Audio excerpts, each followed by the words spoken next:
Oi, e pode iniciar. Obrigado. Boa noite, pessoal. Hoje a gente vai para a nossa terceira e última aula de segurança na indústria. Na aula passada, a gente passou pela NR11 e NR12, e agora a gente vai ver nessa aula a NR13 e a NR14, para encerrar o conteúdo. Qualquer dúvida pode ir perguntando, e a gente vai seguindo aqui com o conteúdo. Primeiramente, vamos falar da NR13, que fala de caldeiras, vaso de pressão, tubulações e tanques metálicos.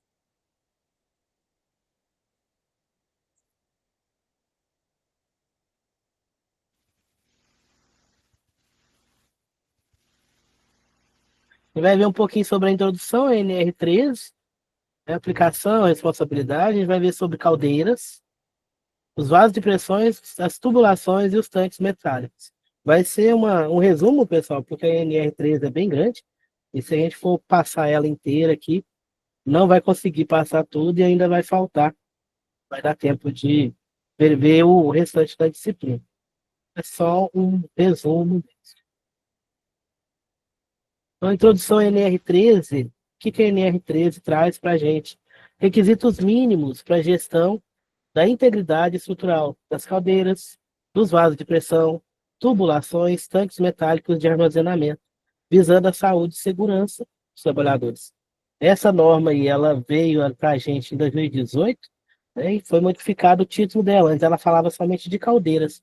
Agora ela fala também de vasos de pressão, tubulações, tanques metálicos de armazenamento. O risco é muito alto, pessoal, desse tipo de maquinário, desse tipo de equipamento. Então, devido a essa questão do risco ser alto, por ser vasos pressurizados, foi feita uma NR específica para elas. Aqui tem as fotos de alguns acidentes com explosão de caldeira. Isso aqui em 1905. Eu vou passar um vídeo para vocês também que fala sobre uma caldeira que explodiu agora no começo do ano, na cidade de Iracemápolis, do estado de São Paulo, mas que, né, ainda bem que só teve danos materiais, não teve nenhum dano, não teve nenhuma lesão e tudo, porque um acidente com caldeira, pessoal, a pressão é muito alta. Então, o que tiver perto ali, essa caldeira vai levar. Então, trabalhar com caldeira é uma atividade ali de um risco maior. Porque se ela não tiver adequada, se a manutenção dela não tiver ok, se ela não tiver dentro dos parâmetros corretos, ela pode vir a explodir. Vou colocar o vídeo aqui.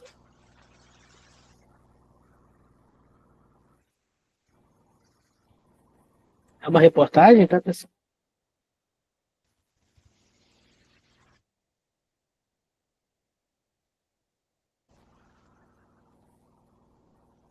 Tá aparecendo para vocês?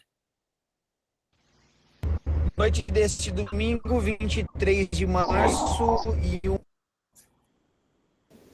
Assim, olha, só o som também está saindo, tá? Tá, obrigado.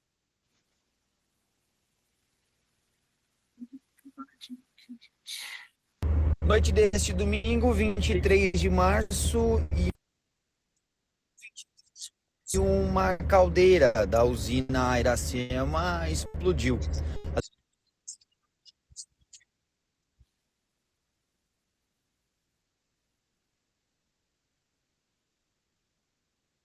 Tudo tá me travando.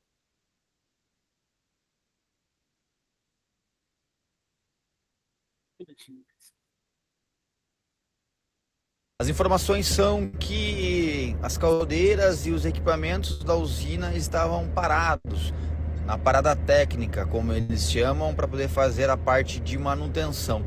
A safra da cana da usina inicia a partir do dia 1º de abril. Então todos os equipamentos, caldeiras e entre outros estavam parados para fazer a parte de manutenção quando esta caldeira, passando por testes na data de hoje, explodiu. Não há informações sobre feridos, apenas os danos materiais. O incêndio rapidamente, as chamas rapidamente se alastraram por toda a caldeira. Equipes da Brigada de Incêndio da usina Iracema foram acionados e iniciaram os combates às chamas. Equipes do Corpo de Bombeiros de Limeira e também de Iracemápolis rapidamente chegaram até o local e continuaram até o combate deste incêndio. Posteriormente fizeram a parte de rescaldo. As equipes da usina Iracema utilizaram aproximadamente 50 caminhões-pipa da própria usina para poder auxiliar no combate destas chamas. Cada caminhão tem aproximadamente 50 mil litros de água. A reportagem é de Jonathan Henrique para a Educadora.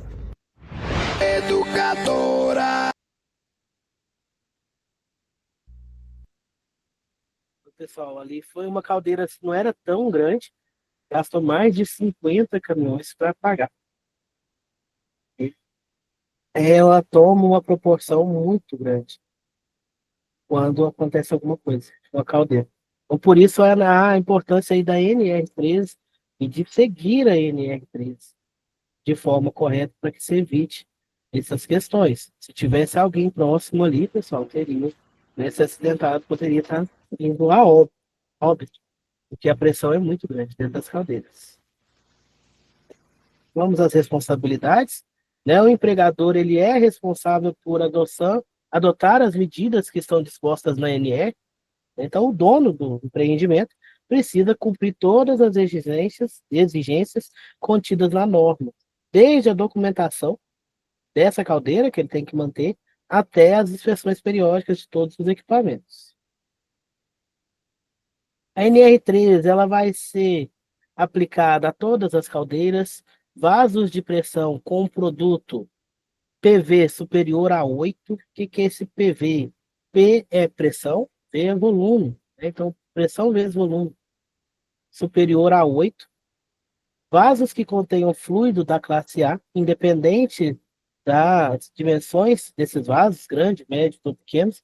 Classe A a gente vai ver que são aqueles produtos que são mais perigosos, por exemplo, produtos combustíveis e inflamáveis.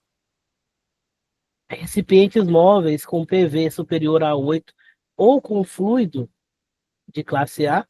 Tubulações ligadas a caldeiras ou vasos de pressão com fluidos A ou B. Tanques metálicos com diâmetro maior que 3 metros e capacidade maior que 20 mil litros, independente do tipo de fluido, A ou B. Para tanque metálico, a norma abrange apenas aqueles de superfície. Então, aqueles que estão enterrados sob o solo não entram aí na NR13. Aqui mais alguns exemplos de equipamentos excluídos da NR13. Recipiente de GLP, por exemplo, com volume menor que 500 litros. Vasos sujeitos a vácuo com uma pressão mais baixa ali, maior, até 5 kPa. Dutos e seus componentes. Tubos de instrumentação. Tubulações de redes públicas de gás. Essas aí não estão dentro da NR13. Condições de risco grave e iminente. O que é o risco grave e iminente, pessoal? É aquele que pode causar um acidente ou doença relacionada ao trabalho com uma lesão grave à integridade física do trabalhador. Então, as caldeiras, os vasos de pressão, eles podem estar nesse RGI, risco grave e iminente.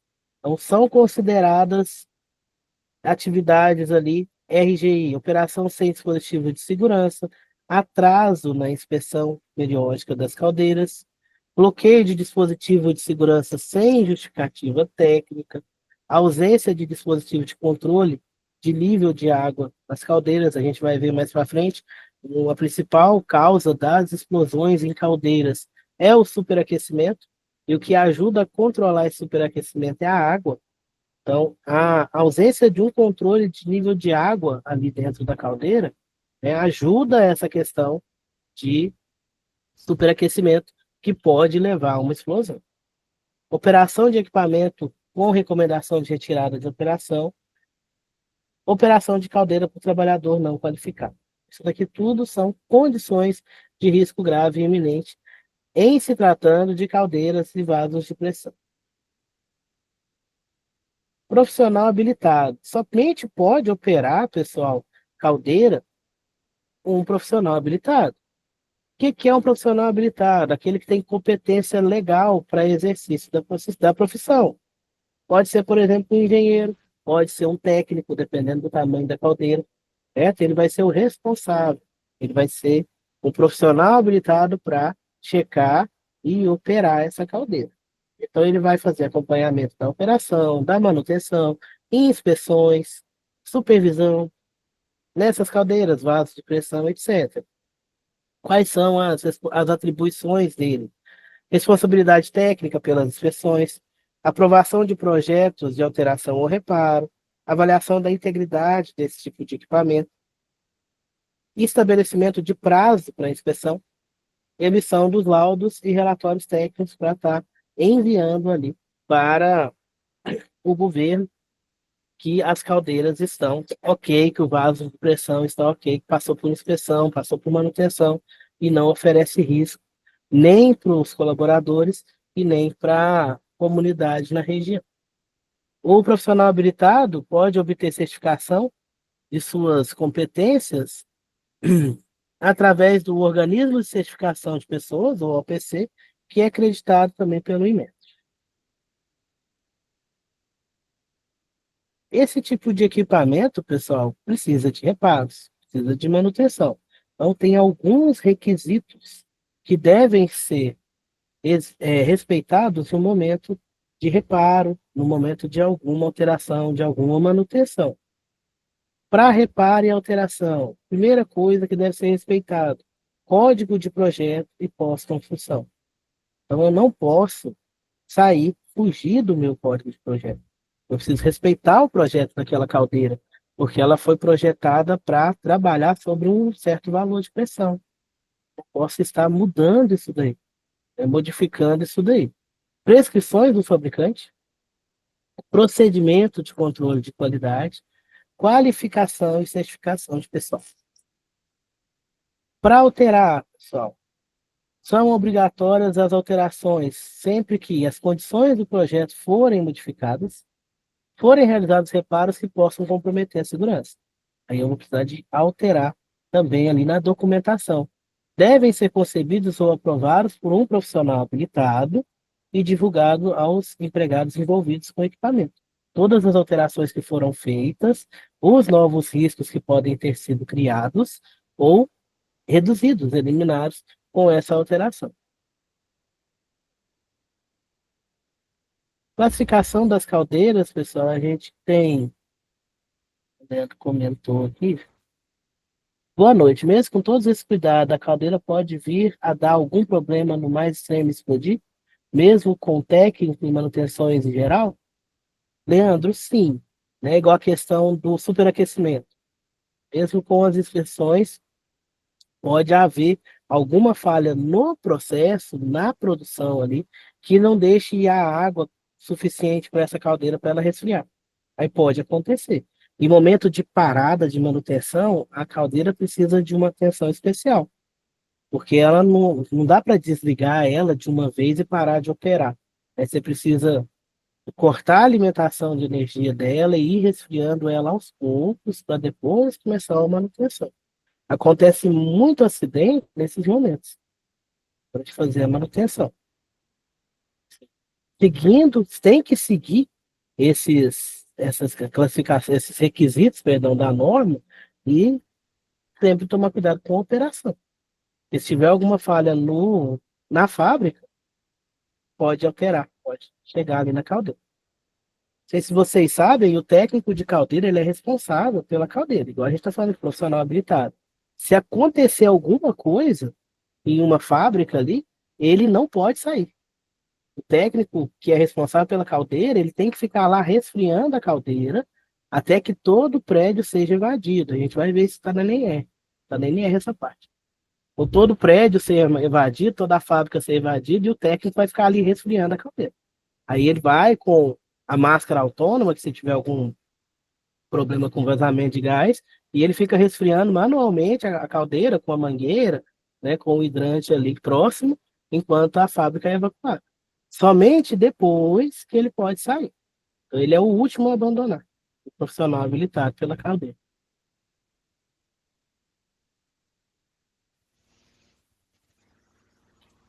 Só um minuto. Uma classificação das caldeiras, pessoal. Categoria A. São aquelas caldeiras com a pressão de operação mais alta, maior ou igual a 1960 kPa, que seria 19,98 kgf por centímetro quadrado, e um volume maior que 100 litros. Categoria B, pressão entre 60 e 1960, volume maior, que 100 litros. E o PV dele, pressão vezes volume, maior do que 6. Então é a categoria B. Quando o PV é maior do que 8, que a gente viu no slide anterior, ele entra diretamente na categoria A. Antigamente tinha uma categoria C, mas ela foi eliminada com a revisão da norma em 2017. Aí ficou só categoria A e categoria B.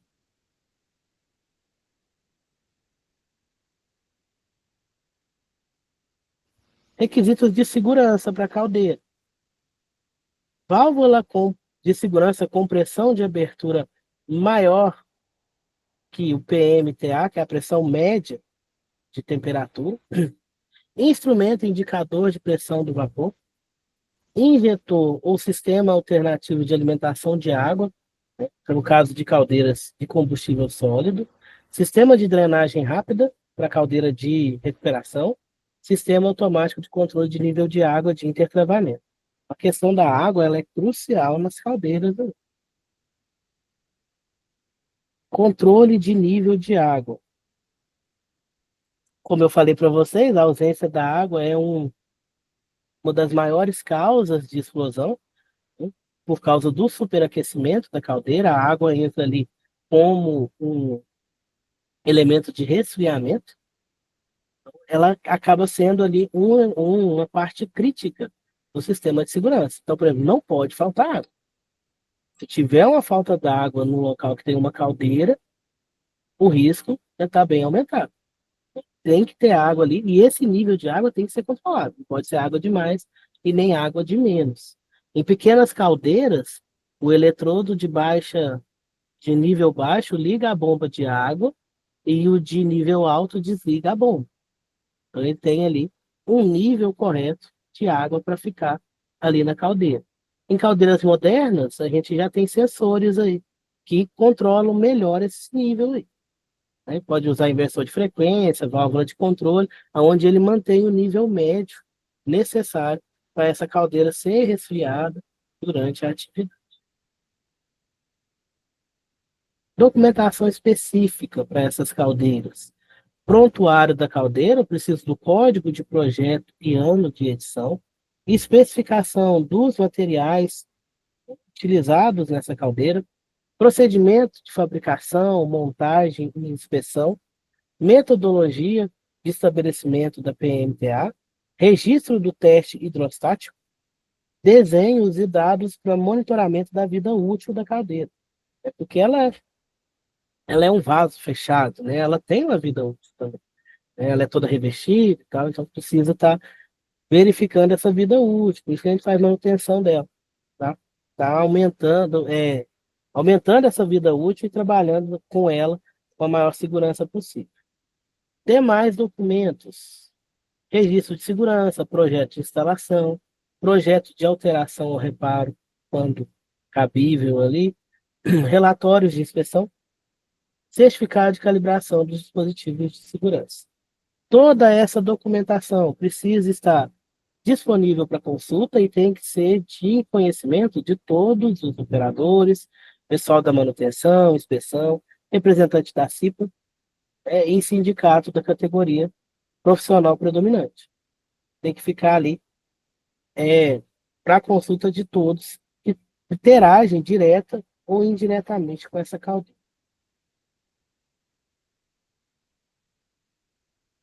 Sobre a instalação, temos aí uma pequena diferença entre ambiente aberto e fechado. Ambiente aberto tem que ter um afastamento mínimo de 3 metros de outras instalações, ter pelo menos 2 saídas amplas e desobstruídas, um acesso fácil e seguro, sistema de captação de gases e uma iluminação adequada e de emergência, se for operar à noite. Em ambiente fechado, o prédio precisa ser separado dos outros prédios e tem que ser resistente a fogo, né, de material resistente a fogo. Não pode ser feito, por exemplo, de drywall. Tem que ser de alvenaria, tem que ser de metal, né, de viga, de vergalhão, para que ele seja resistente ali a fogo. Ter pelo menos duas saídas também, amplas e desobstruídas. Precisa garantir uma ventilação permanente, porque essa caldeira vai aquecer o prédio que ela está. Sensor para detecção de vazamento de gases, por ser um ambiente fechado. Então, esse sensor precisa estar ali o tempo todo operando, né, verificando como é que estão os gases daquele local. Esse prédio tem que ser uso exclusivo de caldeiras e a iluminação tem que ser adequada e tem que ter uma iluminação de emergência. Quando não for possível atender todos esses requisitos, deve ser elaborado um projeto com medidas complementares de segurança. Por exemplo, dentro de uma fábrica, é difícil você separar a casa de caldeira. Porque você precisa de uma certa proximidade dessa caldeira. Por exemplo, numa fábrica de ácido, numa fábrica de álcool. A gente tem que dar uma trabalhada nessa questão para atender esses requisitos em ambiente fechado. Aí fica um ambiente semi-fechado. Ele vai ser coberto em cima, mas as laterais costumam ser abertas, que é uma forma de garantir a segurança, porque aí você consegue uma ventilação melhor, mesmo estando próximo aos outros equipamentos da sua fábrica, por ele ser um local somente coberto e pelas laterais ali aberto, ele fica meio misto.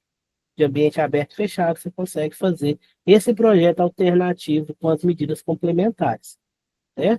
Esses locais, essas fábricas aí, podem ter uma ou mais caldeiras. Eu já vi muito ter pelo menos duas, uma reserva, uma menorzinha. Tem uma maior, que é a que produz o tempo todo, né? E tem uma menorzinha, caso a maior tenha que parar, caso precise fazer uma manutenção maior, utiliza a pequenininha. E aí tem a caldeira e a caldeirinha. Acontece bastante isso. Aí as duas ficam próximas ali, mas não tão próximas, né? Ficam numa casa de caldeiras ou num local ali onde ficam essas caldeiras, próxima à fábrica, dentro, né, do prédio da fábrica, mas lá um pouco afastadas do restante do maquinário. Requisitos operacionais. Manual de operação. Tem que estar atualizado, tem que estar em português. Precisa ter procedimento de parada e partida, os parâmetros operacionais de rotina, de acordo com a operação dela, procedimento para segurança, atuação de emergência, perdão, e procedimento geral de segurança e saúde no meio ambiente. Operação, todos os instrumentos utilizados para medição, para controle nessas caldeiras precisam estar sempre calibrados. É necessário o controle de qualidade de água que é utilizada nessa caldeira, e uma operação obrigatoriamente deve ser feita por um operador qualificado. Não é somente um engenheiro, não, igual eu falei para vocês, pode ser um técnico, pode ser um operador, só que ele precisa conhecer a caldeira, precisa conhecer dos riscos ali, ser conhecedor dos riscos de trabalhar com caldeira.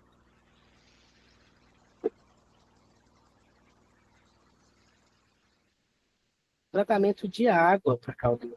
A água a gente precisa dela ali para resfriar, alguns processos até precisam dar água para o próprio processo dentro da caldeira, mas essa água precisa ter uma certa qualidade. E dependendo dos contaminantes que eu tenho na água, eu posso estar gerando um risco maior. Posso estar gerando uma mistura explosiva ali dentro, eu posso estar, né, atrapalhando uma reação ali dentro da caldeira. Então, aqui tem alguns desses parâmetros. Oxigênio dissolvido na água precisa ser maior que 0,007 miligramas por litro. O ferro tem que ser menor que 0,1 miligramas por litro. O cobre, 0,0 5 miligramas por litro.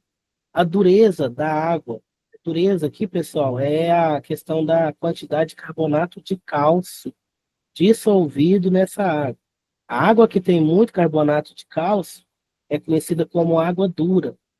Essa água que tem muito carbonato de cálcio, ela atrapalha bastante o processo, vários processos aí, porque você vai ter um acúmulo de cálcio nas tubulações, pode estar reagindo, altera o pH. Então, a dureza total dessa água, a máxima, seria 1 miligrama por litro de carbonato de cálcio, CaCO3. E o pH da água, potencial hidrogênio iônico, a 25 graus Celsius, tem que estar entre 7 e 10. Não posso ter um pH ácido. pH abaixo de 7 é um pH ácido. Essa água não pode ser ácida. Ela tem que ser uma água neutra, ou no máximo alcalina, até 10 ali, dependendo de qual processo você está trabalhando. A maioria dos processos usam a água mais neutra ali, água com 7.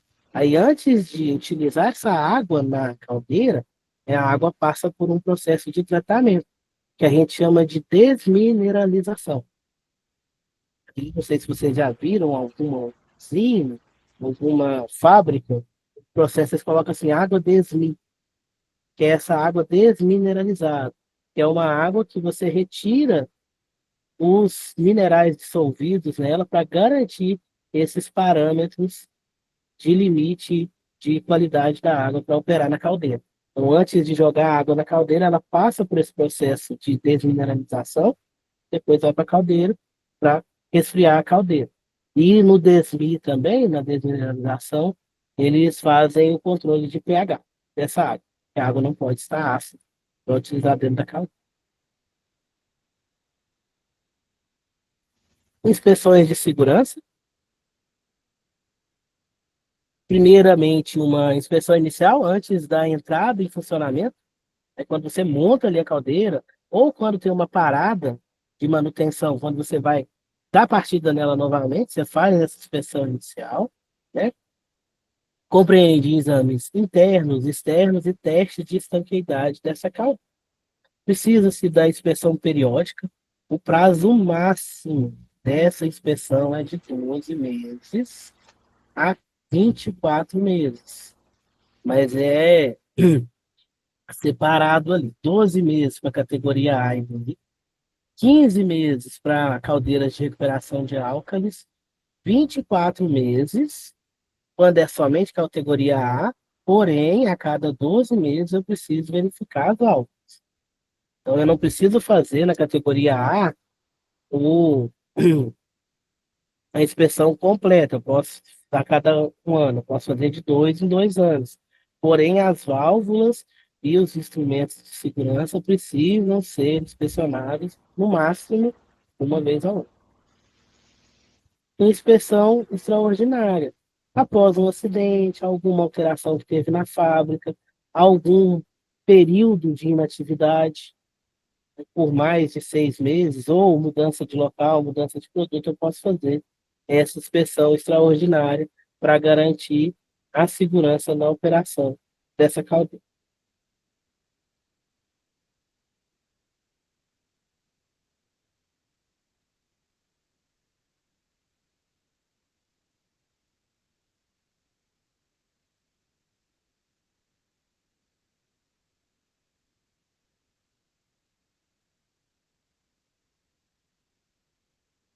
Os períodos de inspeções em um limite máximo ali, pessoal.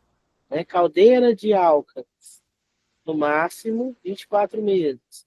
Categoria B, máximo 24 meses. Categoria A, no máximo 30 meses. Caldeiras especiais, 40 a 48 meses. Mas aí ele precisa redigir um documento, colocando esse prazo, né, e atendendo todos os outros requisitos específicos. A inspeção geral vai demorar mais para ser feita, porque para fazer essa inspeção tem que parar, mas as válvulas, os sistemas de segurança serão revisados, inspecionados pelo menos uma vez por ano. Okay? Acontece muito o pessoal deixar fazer a parada da caldeira depois de 24 meses. A cada 24 meses. Uns 2 anos ali. Porque é uma parada maior. Então aí utiliza esses 24 meses para garantir ali que não pare a produção. Você roda ela por 2 anos, faz inspeção periódica nas válvulas, nos equipamentos de segurança, que mede pressão, mede fogo, mede essas questões, mas a caldeira mesmo, se você parar ela para fazer uma inspeção total, faz a cada 24 meses.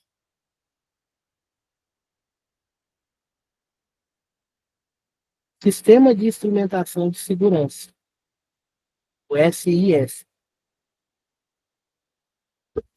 Caldeiras que operam ali de forma contínua, que é aquela que fica por mais de 95% do tempo em operação, pode ter o prazo de inspeção aí alterado para até 48 meses, se for implementado barreira de proteção por esse sistema instrumentado de segurança. Quais são os requisitos desse sistema instrumentado de segurança? Instalação em estabelecimento com a SPIE certificado. Análise formal, identificando os riscos e quantificando o nível de integridade de segurança. Precisa dar um número, dá um valor ali, uma nota, digamos assim. Né? A caldeira está com um nível 10, nota 10 de segurança. Vai começar a cair, eu não vou poder estender tanto esse prazo de inspeção, certo? Sistema instrumentado de segurança que garanta a execução segura, o acendimento e bloqueio automático de combustíveis, controle de deteriorização dos materiais, sem precisar abrir a caldeira, sem precisar desligar ela, testes conforme o estudo de confiabilidade, que ela pode rachar, pode ter fissuras dentro dela, isso aí pode chegar a dar uma rachadura que pode fazer com que ela exploda. Por isso que é necessária essa inspeção. Ela vai estar o tempo todo aquecida ali, o refratário dela ali por dentro dela pode chegar a rachar. Se ele rachar, ela pode quebrar, pode explodir. Por isso que a gente precisa fazer essa inspeção no máximo 2 anos. Algumas caldeiras, eles liberam por 48 meses, mas precisam de ter todos esses sistemas instrumentados de segurança. Mas é arriscado. Agora, vaso de pressão. Conceito de vaso de pressão. Equipamento que contém algum fluido sob pressão, interna ou externa, diferente da pressão atmosférica, que é de 1 atm. Pode ser maior, né, ou pode ser menor do que a pressão atmosférica. Exemplos: permutadores de calor, vasos sujeitos à chama direta, vasos encamisados, reatores nucleares, autoclaves, caldeiras de fluido térmico. Todos esses exemplos aí terão uma pressão interna diferente da pressão atmosférica. Então, a gente vai ter normas de segurança específicas para esse tipo de vaso de pressão, de equipamento. Os vasos de pressão para fluidos são separados em 4 categorias. Categoria classe A seriam os fluidos inflamáveis e os fluidos combustíveis com uma temperatura maior ou igual a 200 graus Celsius. Essa temperatura aqui é a temperatura de combustão. Tóxicos, hidrogênio e acetileno seriam os mais perigosos, digamos assim, essa classe A. Classe B, combustíveis com temperatura menor que 200 graus Celsius e tóxicos maior que 20 ppm, concentração. Classe C, vapor de água, gases asfixiantes simples e o ar comprimido. Classe D, são todos aqueles fluidos que não foram enquadrados nem na B, nem na C. Para mistura, como é que faz para classificar? Eu vou ter uma mistura ali de combustível com água, ou de água, por exemplo. Então, a gente verifica qual que é o produto, o fluido que tem a maior risco. Se eu tenho combustível, eu vou no classe B. Ah, e se eu tenho só água? C.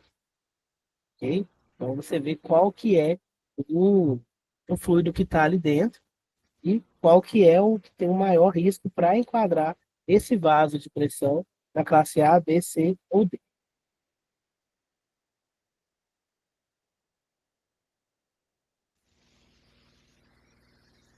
Os vasos são classificados em grupos com potencial de risco. PV, que seria aquele pressão vezes volume, ok? E depois em categorias conforme a classe do fluido. A gente viu a classe do fluido, que foi a anterior aí, que vai A, B, C e D. E agora a questão da pressão por volume, que é o PV. Quanto maior esse PV, maior o risco. Grupo 1, meu PV é maior do que 100. Maior ou igual a 100. É o que tem o maior risco. É um risco maior ali, por ter uma pressão por volume mais alta. Okay? Grupo 2 vai ser quando está entre 100 e 30. Grupo 3, entre 30 e 2,5. Grupo 4, entre 2,5 e 1. Grupo 5, menor do que 1. Esse cálculo, pessoal, a pressão vai estar em megapascal e o volume em metro cúbico. Você calcula o volume do vaso de pressão vezes a pressão interna dele. Lembrando que a pressão vai ser em megapascal. Se der mais do que 100, 1. Se der entre 100 e 30, 2.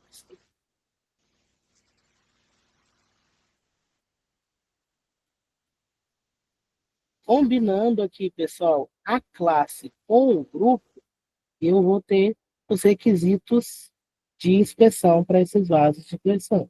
Aí eu vou ter lá, é um vaso de pressão da categoria A, grupo 1. Ter um certo requisito para a inspeção dele. Eu tenho um vaso de pressão da categoria C, grupo 3. A gente vai ver quais são os requisitos de inspeção para ele. Requisitos de segurança em vaso de pressão. Dispositivos obrigatórios, válvula de segurança ou dispositivo equivalente, pressão de abertura. Dispositivo quebra-vácuo para vasos submetidos a vácuo.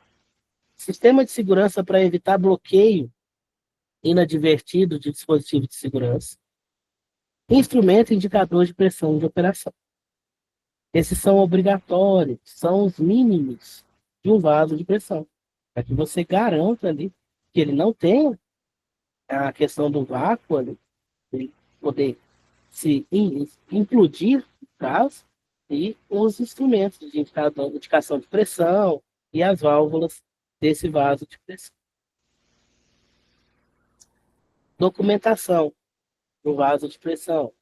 A gente vai ter um prontuário desse vaso, onde tem o código de projeto e ano de edição, quais são os materiais, o procedimento de montagem, fabricação e inspeção desse vaso de pressão, qual que é a metodologia estabelecida para as inspeções, desenhos e dados para monitoramento da vida útil, registro do teste hidrostático desse vaso de pressão.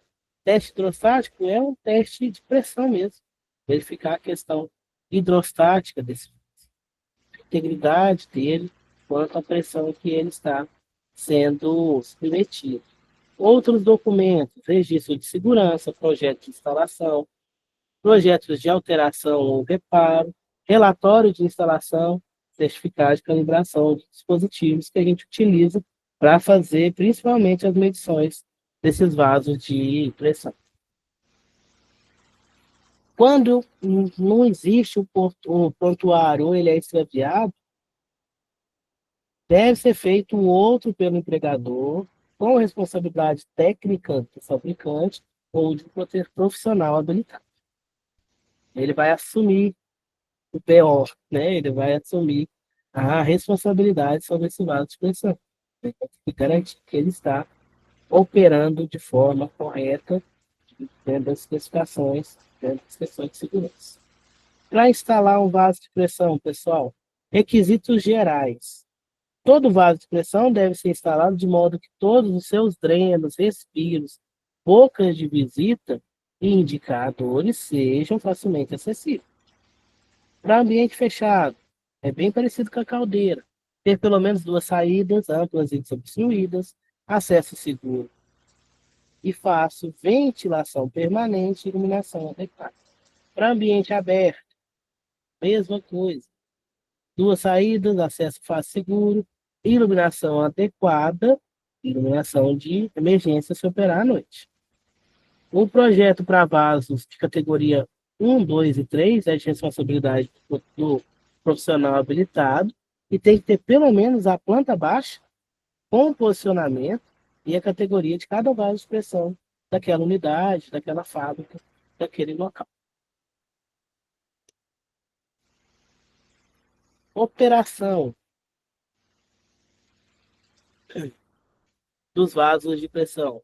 Vasos de categoria 1 e 2 precisam ter o manual próprio e as instruções no manual da unidade, onde tem procedimento de parada, de partida, o procedimento operacional, procedimento de emergência, procedimento de segurança. Para operar, precisa ter instrumentos e controles sempre calibrados, neutralização provisória permitida com justificativa documentada e análise técnica, operação de unidades com vasos de categoria 1 ou 2 por profissional capacitado. Os vasos de pressão também precisam passar por inspeções de segurança, assim como as caldeiras, a gente tem 3 tipos, a inicial, a periódica e a extraordinária. O que muda é o prazo. O vaso de pressão ele vai ter um prazo maior para a inspeção periódica. Pode ser de 1 a 5 anos, o exame externo, que é a inspeção externa somente, sem precisar de adentrar o vaso, e de 3 a 10 anos para exame interno. Isso para estabelecimentos sem a SPIE. Quando tem a SPIE, esse prazo pode ser aumentado ali de 3 a 7 anos para exame externo e de 6 a 12 anos para exame interno desse vaso de pressão. E o restante é bem parecido com caldeira. A inicial, quando vai começar em funcionamento ou após uma parada de manutenção, e inspeção extraordinária. Se tiver algum acidente, repara ou qualquer alteração que possa estar modificando qualquer característica desse vaso de pressão ou mudança de local. Alguns casos especiais de inspeção, por exemplo, vasos com acesso limitado, quando não tem como eu ter um acesso visual para o exame interno e externo, eu preciso de outras metodologias. Eu preciso utilizar equipamentos que façam exames não destrutivos para garantir a integridade daquele vaso de pressão. Utilizam uma espécie de equipamento que libera ondas, como se fosse um ultrassom, para verificar se não tem trincas, se a espessura do vaso está a mesma em todo o vaso de pressão. Já tem essas tecnologias que podem ser utilizadas sem precisar cortar, abrir, entrar no vaso de pressão para verificar. Vasos com enchimento interno pode ter uma periodicidade ampliada para coincidir com a substituição desse enchimento que está dentro dele. Aí você aproveita quando vai trocar, já faz a minha inspeção. Vasos criogênicos são vasos com temperatura de operação abaixo de 0 graus, que não apresentam deterioração, devem ser submetidos a exame interno a cada 20 anos e o externo a cada 2 anos. Inspeção não intrusiva pode ser realizado ali desde que inspeção visual, entre ali num prazo máximo de 50% do intervalo normal. Eu posso utilizar essa inspeção não intrusiva quando eu tenho um prazo ali que eu fiz a visual somente, 50% é o prazo que a ANR estabelece. Dependendo do tipo aqui, pode ser de 1 a 12 anos, de 3 a 12 anos, dependendo do tipo de prazo. Tubulações, pessoal. Requisitos principais, de acordo com a NR13, necessário programa e plano de inspeção, considerando o tipo de fluido, pressão, temperatura, mecanismo de danos e consequência de falhas, dispositivo de segurança conforme o código de projeto ou análise de cenário de falha, indicador de pressão de operação e documentação específicas, especificação, fluxograma, projeto. Elas devem ser identificadas conforme padronização da empresa e sinalizadas conforme NR6, fala de sinalização. Por exemplo, as cores da tubulação. De acordo com o que passa nessa tubulação, ela vai ter uma cor específica, que está, né, descrita na NR26. Inspeção dessas tubulações. Inicial, periódica e extraordinária. A inicial é antes de começar a operar.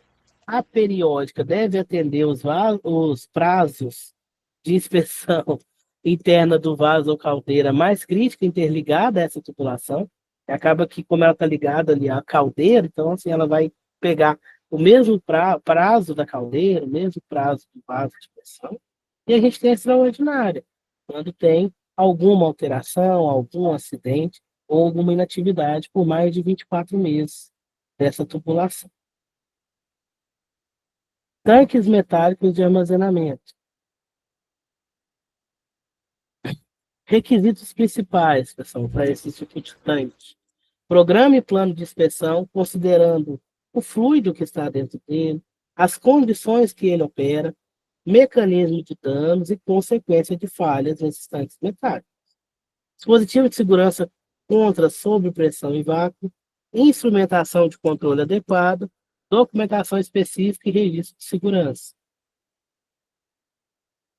Inspeção inicial, periódica e extraordinária. A periódica deve atender os prazos estabelecidos no programa de inspeção da empresa, não excedendo os prazos da norma BNT NBR 17.505/2. Inspeção extraordinária, se tiver algum acidente, algum reparo, provisório, alteração significativa, antes de colocar ele em funcionamento após um período de inatividade, por mais de 24 meses, ou caso de mudança de local.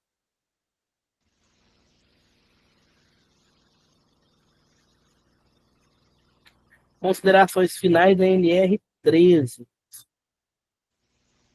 Como ela passou por uma revisão recente, né, onde foi colocado ali, foi incluir tubulações e tanques metálicos, então foi um avanço para a SNR, porque considerava somente o vasos e caldeiras, não considerava as suas interligações com outros equipamentos, fala da inspeção não intrusiva, fala do sistema de instrumentário de segurança, sistema de gerenciamento de combustão.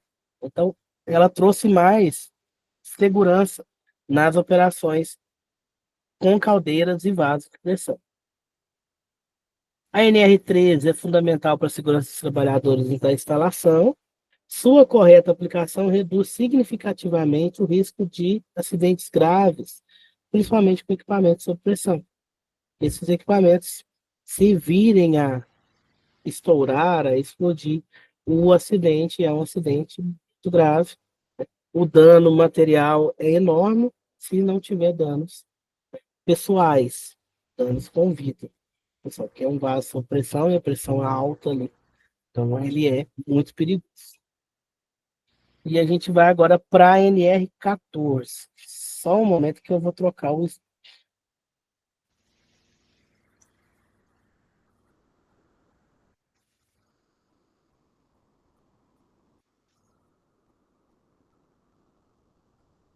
Só ajustar aqui.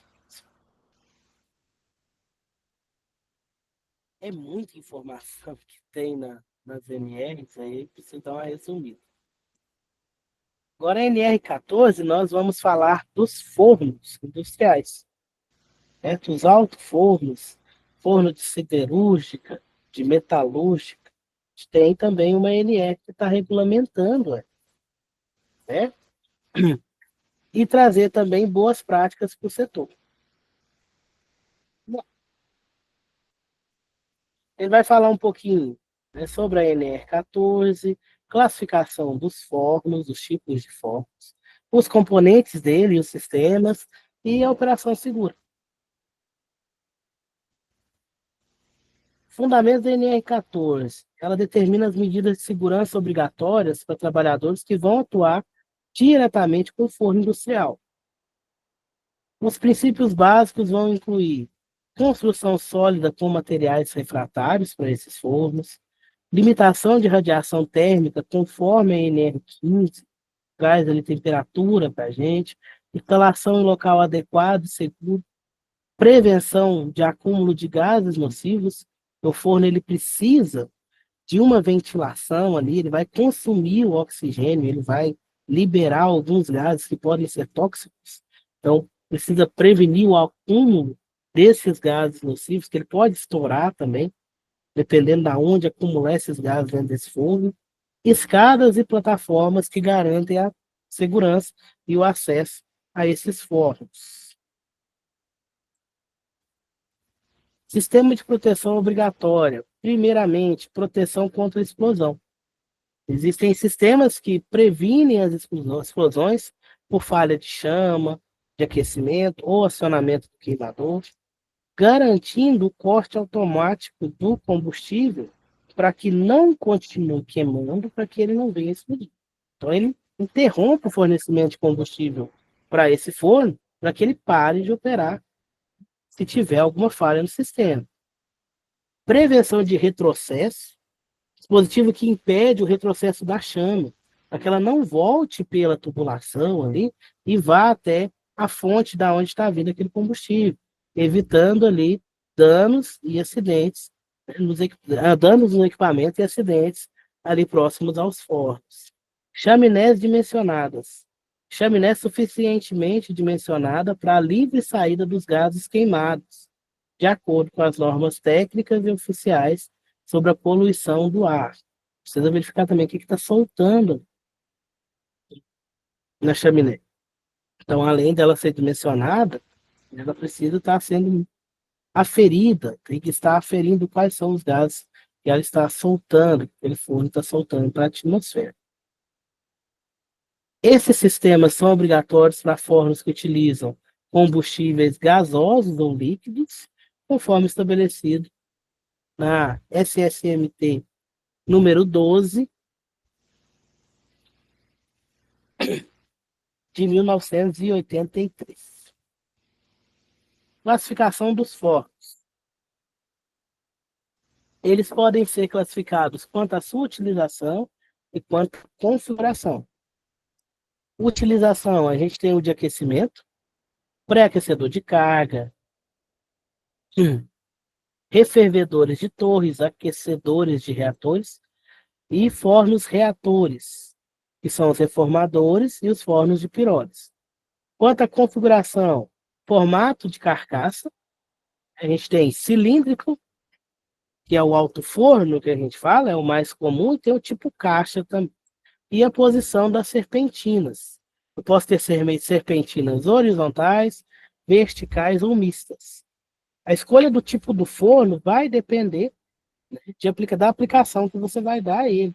É o produto que vai ser processado, as suas condições operacionais, o local requerido pelo processo industrial.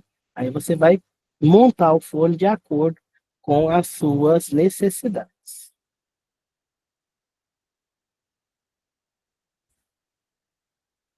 Importância econômica e operacional, pessoal. Investimento em unidades. Os fornos de aquecimento representam cerca de 20% do investimento total nas unidades, por exemplo, de destilação. Consumo energético. Os fornos podem representar até 60% do consumo energético de uma unidade de processamento. Eficiência térmica. Melhoria na eficiência térmica pode reduzir até 25% do consumo de combustível, porque eu preciso garantir a temperatura dentro do forno. Eu não posso deixar ele resfriar. Se eu tiver uma boa eficiência térmica, eu não vou precisar estar alimentando esse forno com combustível para que ele continue aquecendo. Se eu conseguir manter a temperatura, eu já reduzo ali a meu gasto com combustível. A importância dos fornos vai além da segurança. Leandro perguntou não sabe qual é mais complexo em periculosidade, as caldeiras ou os fornos. Os dois são danadinhos, mas eu acho que a caldeira é pior, por causa da pressão. A caldeira, por ser um vaso sob pressão, acho que ela é um pouquinho pior. Mas os dois, assim, tem que garantir a segurança para que não cause acidentes graves. A importância dos fornos vai além da segurança?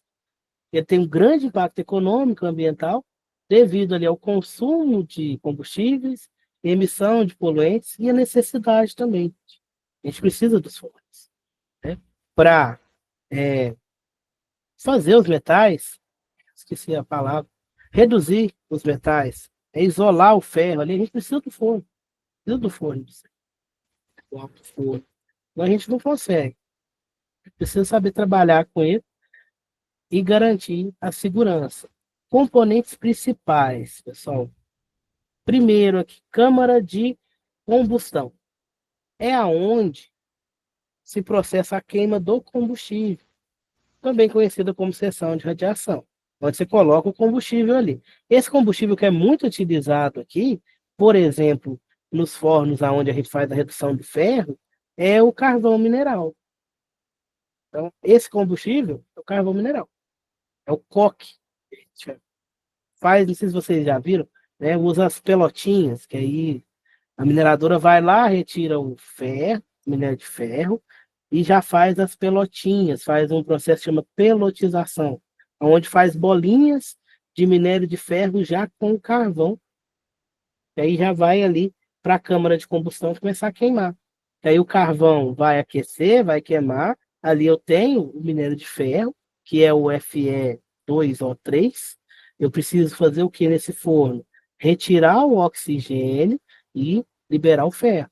Então, essa pelotinha vai ter o carvão, que já é o combustível, e vai ter esse minério de ferro, que com o aquecimento ali, vai consumir o oxigênio, vai liberar o ferro, né? E vai liberar ali o ferro mesmo. Vai liberar o metal, o ferro, para siderúrgica. Então, a câmara de combustão é onde eu coloco o combustível. O Leandro perguntou se esse processo seria mais viável e econômico. Sim, é um processo que é feito. Por exemplo, a Vale, ela faz isso daí, ela faz as pelotas, vende o minério dela já em pelotinhas, processo de pelotização. Que aí você já alimenta o forno com combustível e o minério para isolar o ferro, fazer a redução do ferro. Viável para o meio ambiente, ele quase não tem poluição. A questão dele aqui vai ser o aquecimento, porque ele utiliza o oxigênio para queimar, né? Então, ele pega o oxigênio ali do Fe2O3 como consome, como combustível também. Então, o que ele libera ali, o forno, gente, vai ser uma escória. Não sei se vocês já ouviram falar. Sai um material ali que a gente chama de escória. Esse material pode ser utilizado na construção civil. Então, assim, a questão ambiental desse forno, pelo menos o de redução de ferro, é mais aquecimento mesmo, que eu vou estar liberando ali na chaminé um vapor muito quente. Libera um pouco de CO2 também, mas a maior questão ali vai ser o calor. Agora, outros metais, aí eu já preciso estar verificando essa questão de quais metais que podem estar saindo ali junto com a fumaça. Mas na questão do minério de ferro, ele é mais tranquilo, na questão ambiental. Certo? Seção de convecção. é aonde os tubos não são diretamente expostos à radiação da chama, mas entram em contato com gases quentes. Aqui é quando eu tenho ali a serpentina. Serpentina, o que que é a serpentina? Um conjunto de tubos consecutivos por onde o fluido passa dentro do forno, nas seções de radiação e convecção. Isso aqui depende de qual material que é. Por exemplo, no minério de ferro, eu não tenho essa parte aqui. Eu vou ter a câmara de combustão, seção de convecção e a chaminé. Não tem serpentina. Eu já jogo diretamente o minério de ferro junto com o meu combustível. Agora, outros materiais que são utilizados nos fornos aí, eu já vou ter essa serpentina, por onde passa ali o fluido que vai ser separado, que vai ser isolado. Chaminé é a estrutura que fica acima ali da câmara de combustão e vai ser responsável pela tiragem e descarga dos gases de combustão. É o que lança para a atmosfera ali os gases que sobraram. Libera um pouco de CO2, certo? E dependendo dos metais, aí pode estar liberando outras coisas. Mas aí tem processo que pode estar capturando esses elementos aí, que podem ser tóxicos para o ambiente, para que eles não vão para a atmosfera. Esses fornos, pessoal, por dentro, precisam ser refratários. Então, a gente tem um refratário dentro do forno. Estrutura e carcaça metálica. Por fora ali ele vai ter uma estrutura, uma carcaça metálica, composta, por exemplo, de chapas de aço carbono, perfis metálicos estruturais, que garantem ali a estanqueidade do forno. Por dentro eu tenho um material refratário. É tijolo. Não precisa ser tijolo mesmo. É onde ele vai reter o calor. Esse material refratário, ele segura o calor ali dentro. Então, o que, que ele vai ter a finalidade, vai ser a finalidade desse material refratário? Irradiar calor de volta para dentro da câmara, ele segura o calor ali, isola a câmara de combustão para que esse calor não fuja, não tenha fuga de calor para essa chapa de aço aqui, para essa estrutura, para essa carcaça metálica ao redor, e evitar a condensação de ácidos na carcaça, para não ter reação dos gases que estão ali dentro com a carcaça do forno. Então, esse refratário aqui de dentro, ele tem que estar muito bom. E ele é o que a gente faz a troca de vez em quando. Assim como lá nos vasos de pressão e tal, de vez em quando tem que fazer a troca desse refratário. Porque se ele der algum problema, pode trincar, pode estar estourando ali, e ele pode estar gerando ali gases tóxicos com a reação do material que está ali dentro com a carcaça metálica, por exemplo, do meu forno, certo? Não sei se vocês já chegaram próximo, já trabalharam próximo, mas o forno ele estoura muito, ele escuta muito ele estourar. Esse estouro que dá, muitas das vezes, é o refratário lá dentro. Porque apesar dele ser refratário, ele vai suportar uma alta temperatura, ele expande um pouco. De vez em quando ele expande, faz aquele barulho. A maioria das vezes não é nada com que se preocupar. É o refratário que está ali instalando, porque ele está tendo ali a questão de... Sumiu a palavra, perdão, pessoal. Dilatação, que ele vai dilatar. Ele dilata menos por ser um material cerâmico, mas ele tem uma dilatação e uma compressão. Nesse momento ele estala, faz esse barulho, aquele pum, aquele estalo mesmo, que o pessoal assusta muito, pensa que o forno tá explodindo, mas é normal, né? É só a parte de dilatação do refratário lá de dentro. Propriedades essenciais desse refratário: tem que ser resistente a altas temperaturas, a choque térmico, que ele vai aquecer e esfriar, certo? Erosão e ataques químicos. Dependendo do que eu for trabalhar ali, eu não posso usar qualquer refratário aqui dentro. Meu refratário não pode reagir com os gases que estão aqui dentro. No questão do minério de ferro lá, ele não pode reagir, porque o oxigênio vai ser utilizado ali e vai liberar CO2 para a atmosfera. Então, o meu refratário não pode ter nada para reagir com o material que está ali dentro. As serpentinas, pessoal, a gente tem os tubos de radiação lisos, provisionados próximos às paredes laterais e ao teto da câmara de combustão. São feitos, por exemplo, de materiais como aço carbono, aço liga ou aço inoxidável. Temos tubos de convecção, geralmente são aletados para aumentar a área de contato com os gases quentes. As duas primeiras filas são sempre lisas, né? São os tubos de escudo ali. Curvas e cabeçotes desses tubos é o que conecta os tubos entre si. E os suportes dos tubos devem ser projetados para suportar, logicamente, o peso do tubo com o fluido e garantir a questão de dilatação térmica, porque querendo ou não, ele vai ter uma dilatação e uma compressão. Então, o suporte tem que acompanhar essa dilatação desses tubos aqui. A sua direção. Principais tipos de fornos, a gente tem o vertical, né, que são cilíndricos a câmara dele, os queimadores dele ficam embaixo, e o processo de redução do metal vai acontecendo de baixo para cima. Certo? Aí os gases vão subindo, o metal vai ficando embaixo e a escória vai ficando aqui. Aí você faz o vazamento do metal, onde coloca naqueles tarugos, onde faz aqueles tarugos de metal, depois você vaza a escória. A escória é todos os outros elementos que estavam ali, mas que não foram para o meu metal. O ferro gusa, por exemplo. Então, o restante ali fica alguns gases que reagem entre si e formam a escória. A escória costuma ser cálcio, carbono, é muito carbonato de cálcio, que dá para usar na construção civil. Dá para usar como preenchimento fazer aterro mesmo, fazer aterro, né, que é um material, parece uma areia com cálcio, que é o que mais tem como escória aí nesses fornos verticais. Ele tem uma baixa eficiência, porém um baixo custo. Aqui fala que ele é usado em operações esporádicas, mas na redução de ferro ele é muito utilizado, esse cilindro vertical. A gente tem forno tipo cabine, que ele é composto por tubos horizontais nas paredes dele, e um teto e convecção.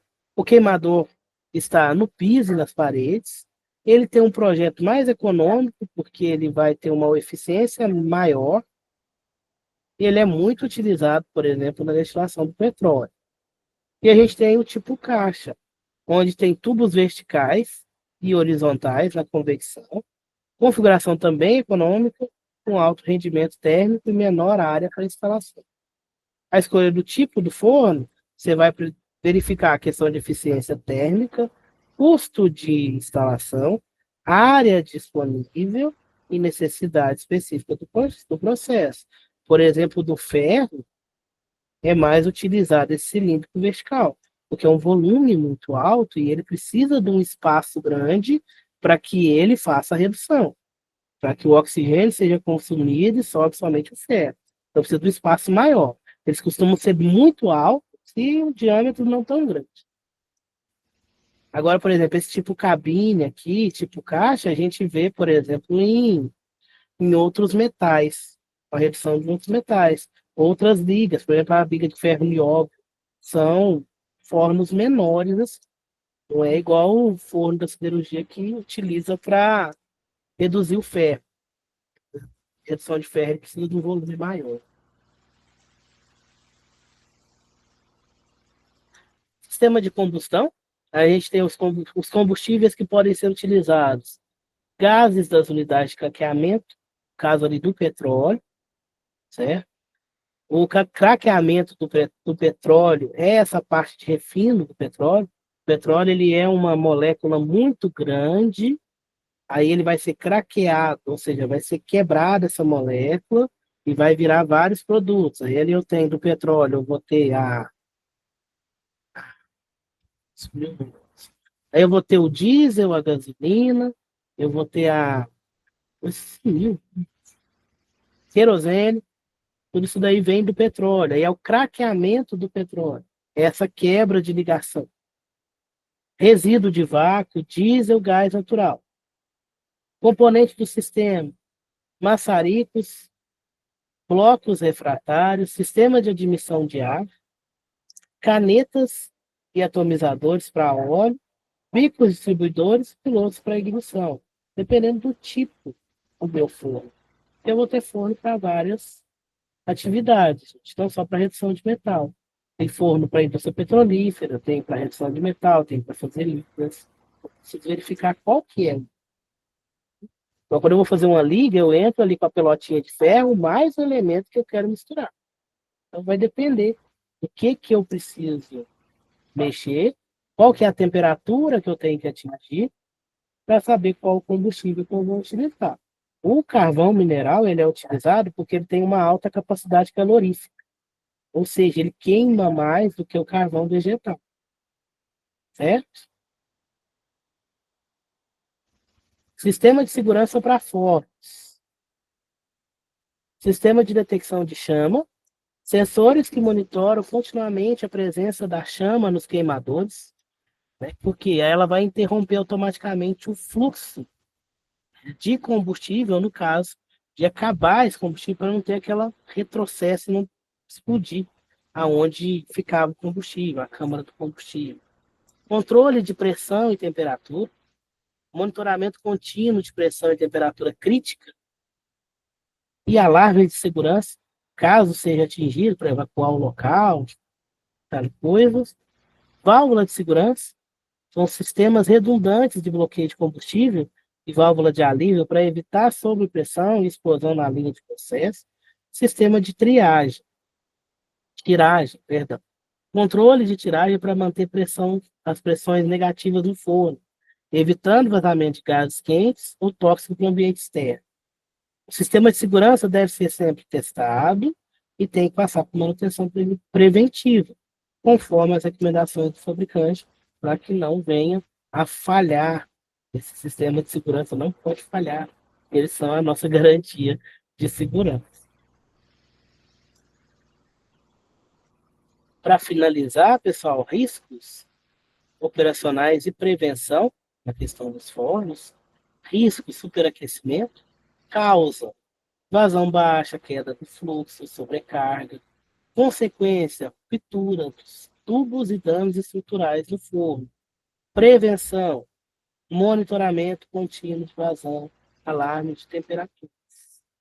Questão de combustão inadequada, causa excesso ou falta de ar dentro do meu forno, consequência, fumaça, que pode ser tóxica, superaquecimento, baixa eficiência, prevenção, ajuste adequado da relação ar-combustível. Explosões e incêndio, causa falha no suprimento de combustível ou acúmulo de vapores.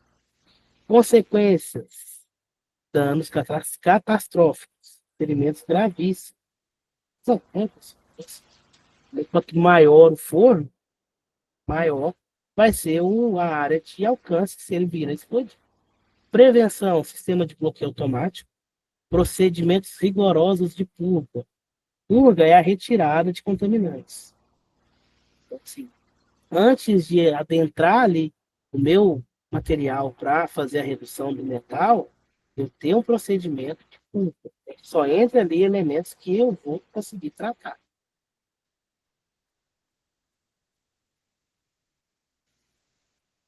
Procedimento de manutenção segura, limpeza dos tubos, a foligem nesses tubos pode alterar, né, e aumentar a questão de corrosão. Então, sempre utilizar soprador de foligem com jatos de vapor de água quando for fazer limpeza, realizar uma limpeza periódica, ter um cronograma, verificar a eficiência e eficácia dessa limpeza com medições de temperatura, inspeção e manutenção, verificação regular de maçarico, inspeção dos refratários, verificação de vazamentos nas tubulações, teste de segurança, calibração dos instrumentos de medição. E para concluir, sempre, pessoal, priorizar a segurança, conformidade com a NR14 não é apenas uma obrigação legal, mas é uma garantia de segurança para os operadores e a fábrica em si. Manter sempre a documentação correta e atualizada, manual de operação, procedimento de emergência. Investir em capacitação, assegurar que todo mundo que opera, trabalha próximo, conhece o risco, conhece a operação, né? E realizar auditorias periódicas. ter um programa de auditoria de segurança para identificar e corrigir desvios antes que acidentes possam acontecer. A operação Seguro Informes depende do compromisso contínuo, não só do empregador, né, mas também dos colaboradores, utilizando as melhores práticas de segurança e da atualização constante do conhecimento técnico da equipe, para que eles possam sempre operar da melhor forma possível. E é isso, pessoal. Vocês têm alguma dúvida?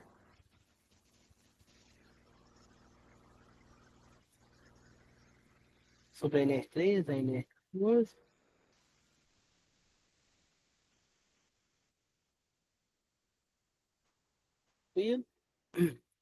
Então a gente encerra por aqui a aula de hoje. Eu acho que eu corri um pouquinho para dar tempo de falar tudo, mas deu tempo.